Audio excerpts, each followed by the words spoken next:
Look at that glow. Oh, it looks so good. Okay, we're gonna start self-tanning.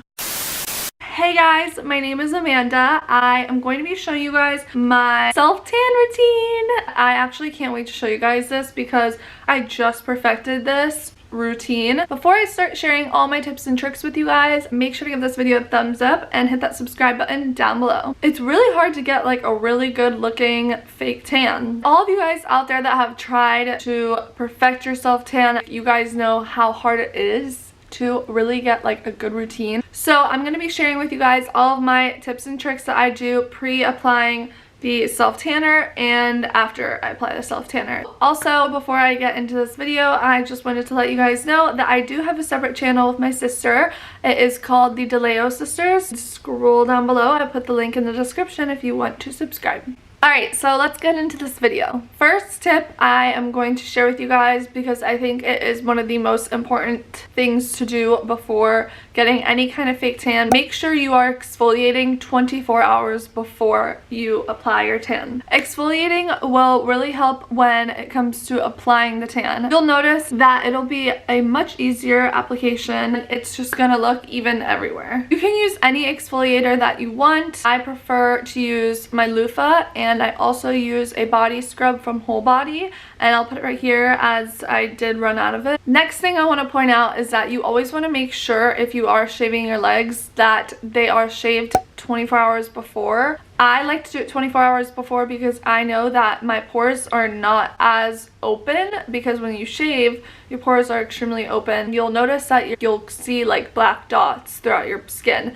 So then it just looks weird. So if you shave 24 hours before, you will prevent having those black dots all throughout your body and causing the tan to look a little weird. I actually really like to use this Saint-Tropez mitt to apply my product. As you can tell, I've used it about a handful of times. It applies the product on very smoothly, evenly, blends it out. It works for me. And this is the self-tanning mousse that works for me. I've tried many other kinds, but this just happens to be the one that I've been able to perfect on myself. It's the one I'm currently using. So on the back of the bottle, it says that skin can be washed after 1 hour of applying the self-tan. If you really want the darkest look from this mousse, you can wait 4 to 8 hours, which I normally like to wait like 5 hours. I've gone like 2 hours and then rinse it off, or I've actually applied it and then I've gone out for the night and then come home and rinse it off, and it still gives me that dark look that I want. But I think it's just best that I leave it on for 6 hours for the full glow. After you have applied your mousse or your fake tan and you've waited your preferred time,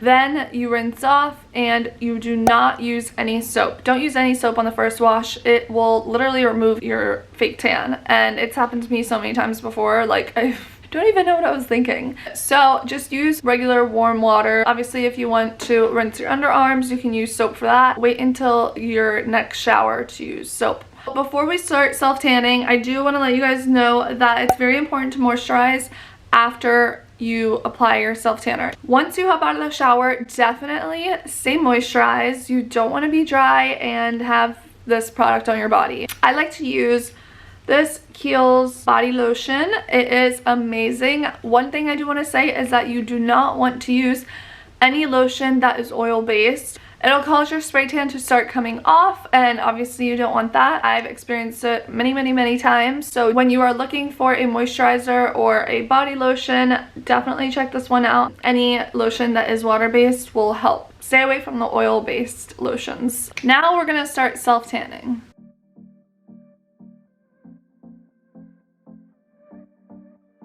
Alright, so I put my hair up. Now I'm gonna slide on my Saint-Tropez mitt.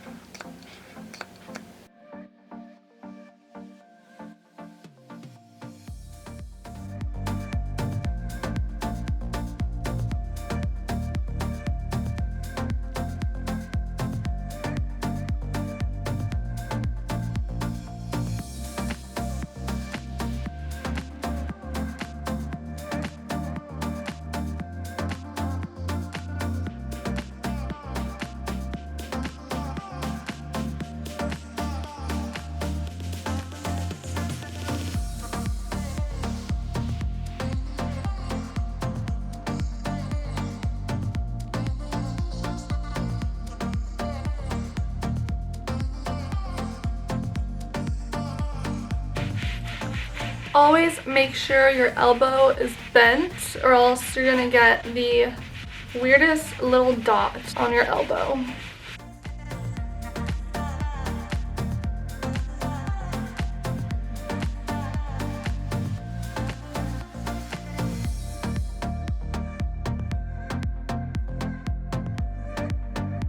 So that is it for my self-tan routine. It is currently 10:20, so I will probably wait until around 4 o'clock to rinse off because that'll give me around like 6 hours to really soak in the tan, get it as dark as possible. I feel like I look pretty freaking dark compared to how I looked before. I look like I was in the sun all weekend, and this glow, ooh, yes, it looks so good. I'm so excited. I literally haven't done this self tan in forever. It's been a long time since I've had some color on me. Just being tan makes me so much more confident. Can you relate? I mean, look at that. Look at that glow. Oh, it looks so good. Make sure to give this video a thumbs up and hit that subscribe button down below. But anyways, thank you guys so much for clicking on this video. I hope that it was informative. I hope that my tips and tricks were useful for you. Let me know if you try out the Bali Body mousse. I'd love to know what your review is on it. And yeah, I'll see you in my next video. Bye!